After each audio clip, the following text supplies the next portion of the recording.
Duha actually guys ang Bradford. Dire going to Capitol. Kani siya padong Aurelio, niya ang Harrison. Napoy actually Bradford dire guys. Bradford na church, no. Tapos Menia Boulevard niya siya. So padung ta sa isa ka Bradford dito sa school. Namon po i-service dito. Padung sa Aurelio, Assumption Street. So labang lang ta dire. Kita mo dag Dr. Ivan Ting Pharmacy of Ong King Baking Company.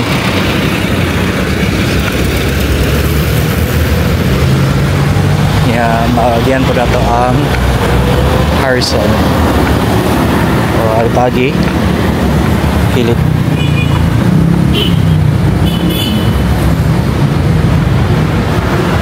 Mas late 10 AM na service.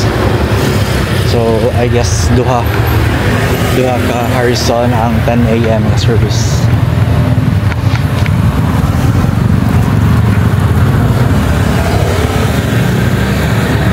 Ano siyang Harrison guys, lugar na siya imnanan. Then I think more na po ibar na po ikuan dali live pan.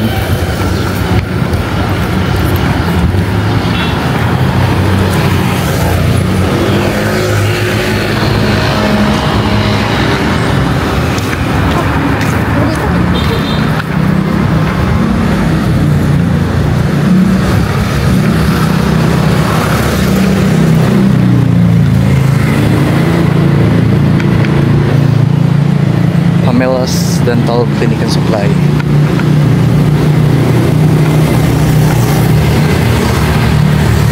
Kung ari kumagi diri sa may Carson Park, medyo lolo po siya ang church ang Bradford. So medyo hot ang dalan diri guys. Especially pag weekdays, dagang mga estudyante diri. Dagang pag megabang diri. Estudyante, mga trabante, o ba mga call center agents.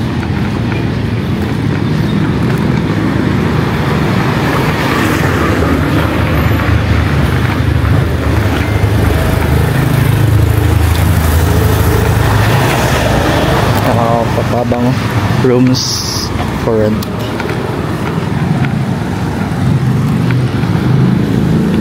Female rooms for rent. Room for rent. Fairness again, literal rooms for rent.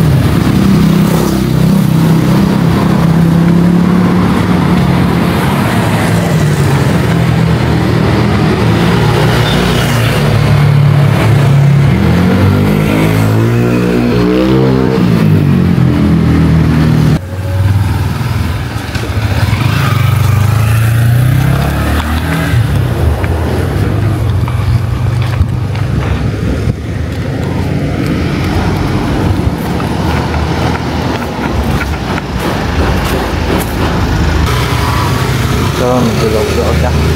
Narkagi ka rin. Yung Naiga Park.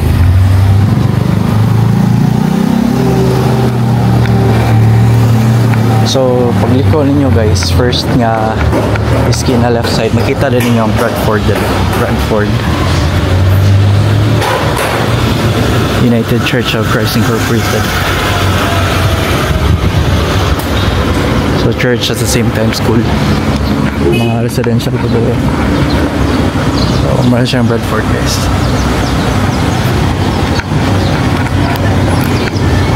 May kaparkinganan.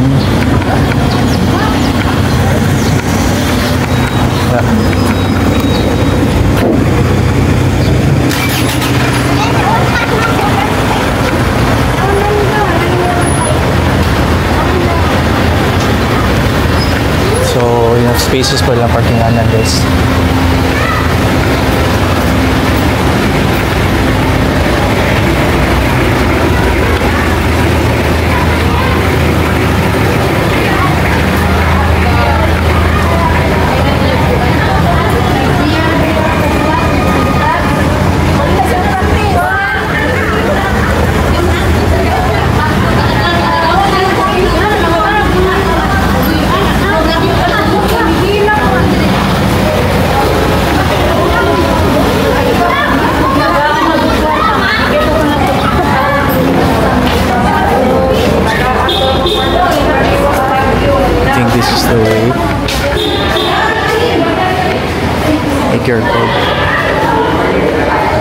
Christmas tree dito guys. So I think that's the second floor. And it's our church guys.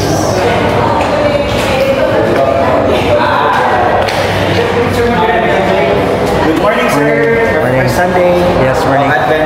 Hi, you are? From media, sir, on PC, Siboney News Press. Alright. We were invited by Sir J. Yuvalos. Alright. Number 3. Ako si Kuya Yoy. Ay, Oo. Sige, nahan ka ako kay Asher nga to. Sige. Thank you. Karoon for now, sa school mga 10:15. 10:15. Service. Oo. Okay. Dito, sir. Sige na ako mo-join na inak sa school. You can sit here, sir, or later, move forward lang kasi sige. Sige. Thank you. Sige, sir. Thank you. Yeah. Ay, sir, this is the one, sir. Thank you. Program for later.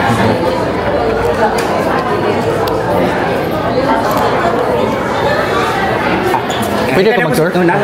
Oh, may ano siguro pastor doon.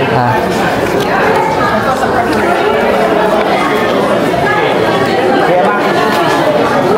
Ay, okay lang ko Kuya Mac. Kuya Mac. Hi Kuya Mac. Remember? Uy! Media. Praise God! You're back! Bibo kayo lang church today guys. In fairness, dako-dako guys yung area today. You can also have coffee. 10:15 pa sila mag-start karon. Kay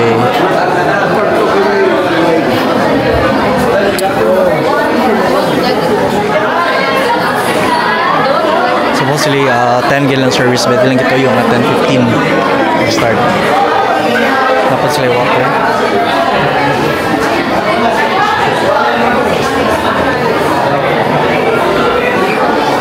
Okay lang po guys. So alis na to sa iyo. Ako lang church isa.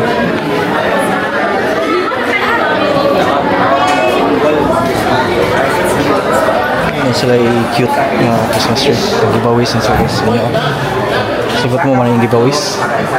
Yung dalo na punuan sa tangkuan. 20. Ang Christmas tree.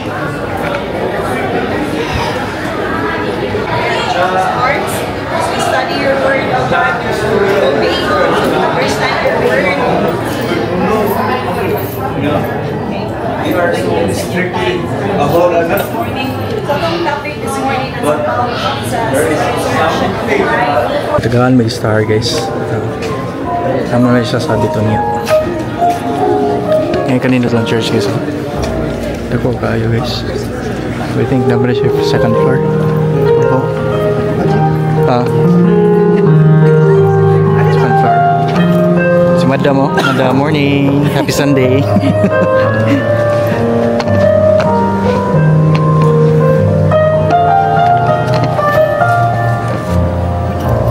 Start na siya in a minute, 10:15 a.m.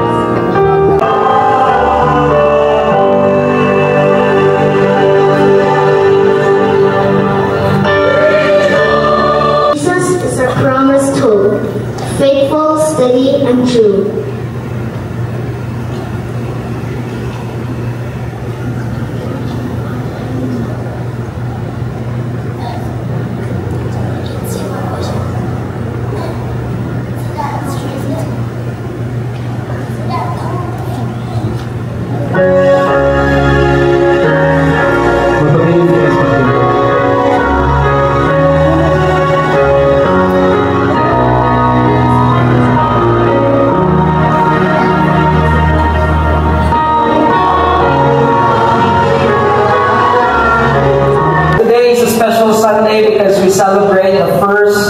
Sunday of the Advent season. Right? So we welcome the Advent season. The Advent season is the beginning of the Christian year. Either December 19, that's a Friday, or 21, that's a Sunday. So sing and hang that Christmas in the tree.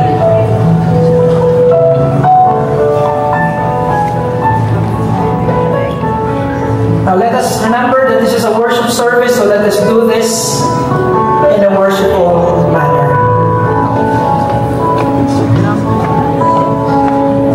The second symbol is the lamp. God's eternal plan of salvation had its first inception of His Word. And the Bible says that the lamb is a symbol of the Word of God. It says in Psalms, as the Star of David, it has been the Jewish emblem of their culture, of their religion, of their faith.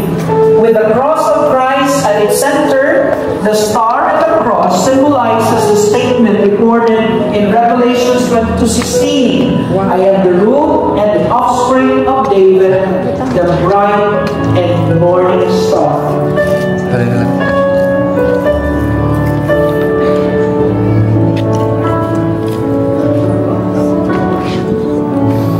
Symbol, the candle.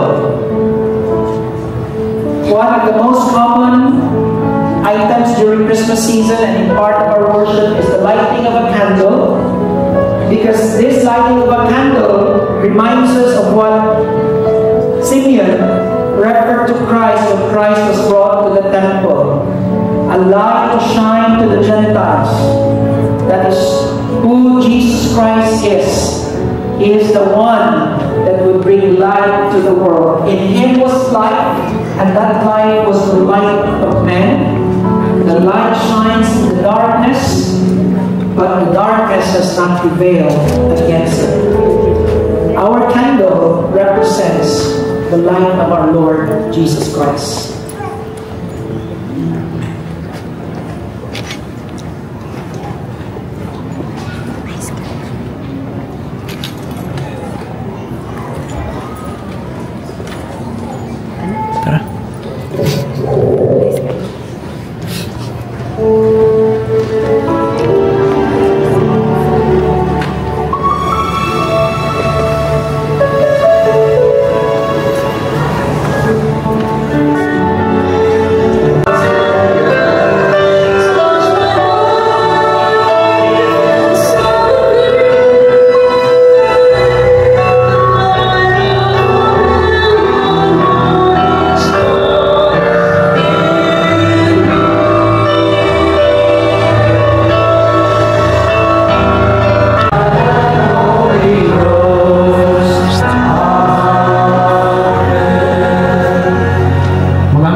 Videoan tamo.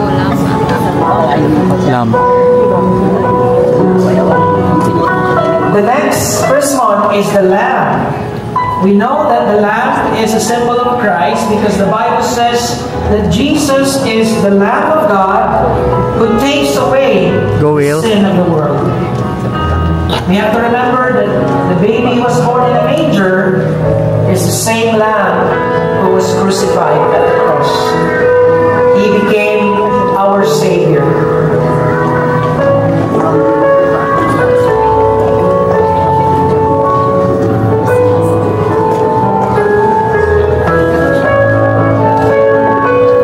Next, the one who sheds his blood for the sins of the world.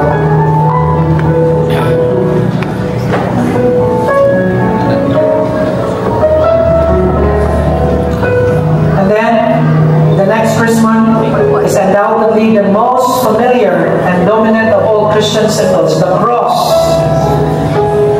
The cross is an emblem of what God did for us. That Jesus came to pay for our sins. According to St. Paul in 1 Corinthians 2:10, we find that the name of Jesus every knee should bow in heaven and on earth and under the earth, and every tongue confess that Jesus Christ is Lord.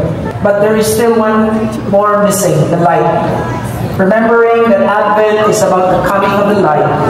And so, as we light together our sanctuary, let us remember that Christ is the light of the world. And if you belong to Christ, you are also light of this world.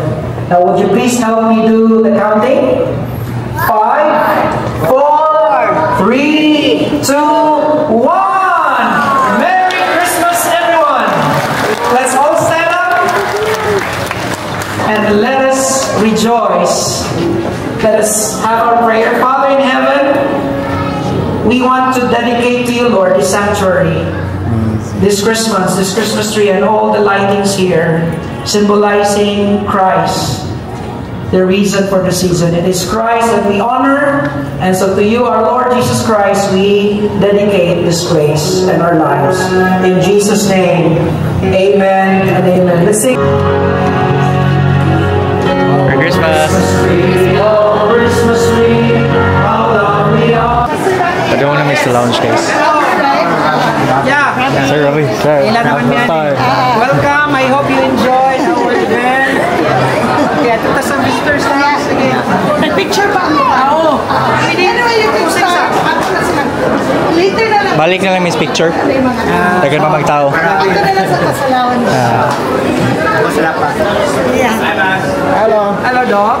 Still alive. For every service, we have the we gather here for the like coffee, bread, and a little fellowship with okay. the mga members, congregation. Kasi ito yung name na to, ma'am? Jaylin. Ikaw ang...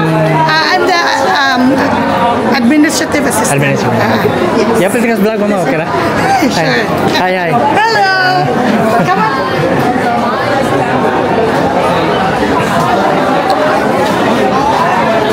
This is one of our pastor, Sir Lan. Pastor.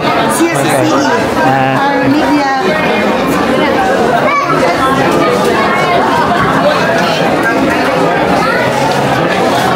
This is Dr. Sharon. Hi, Miss Sharon.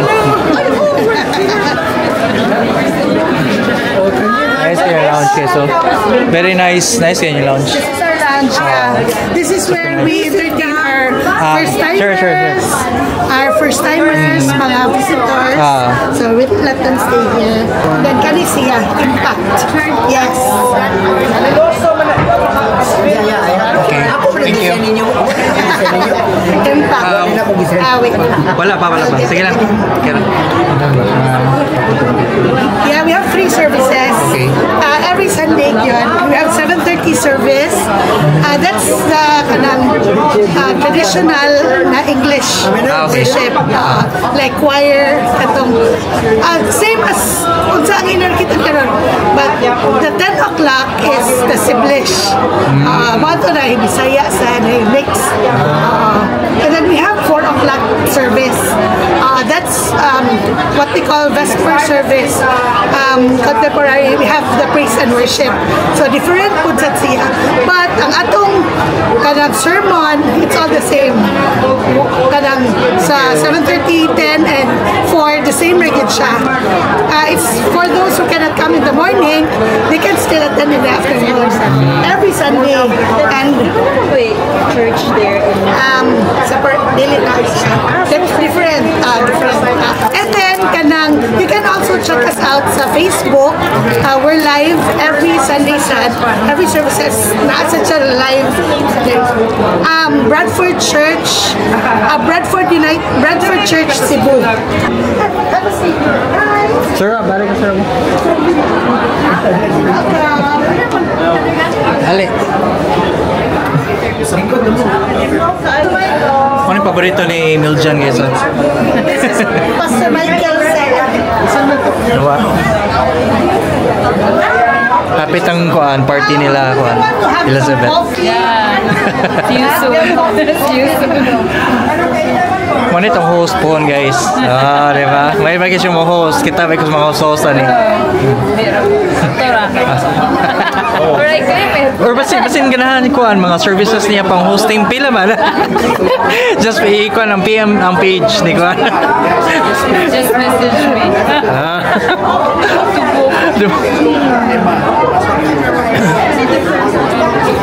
Wow. for lunch.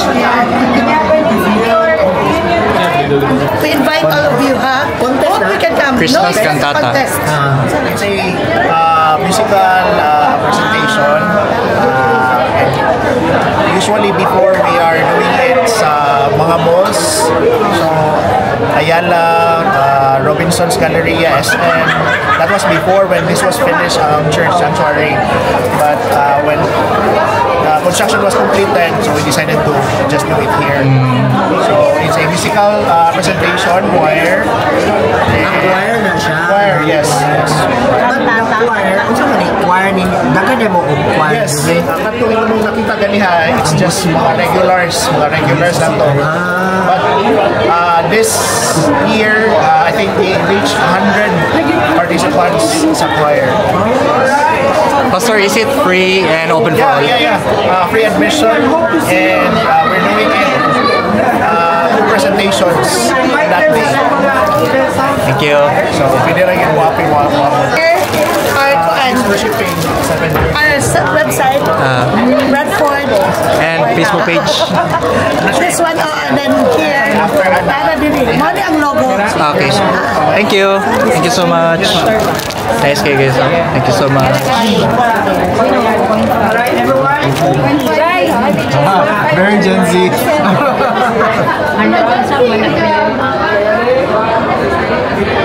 Millennials, Gen Z na ka. So you are the influencer. But the purpose of membership. We want to mo karon sa Apriliano sa coverage. okay. Okay. O, diba? Smile. Say Jesus. Jesus!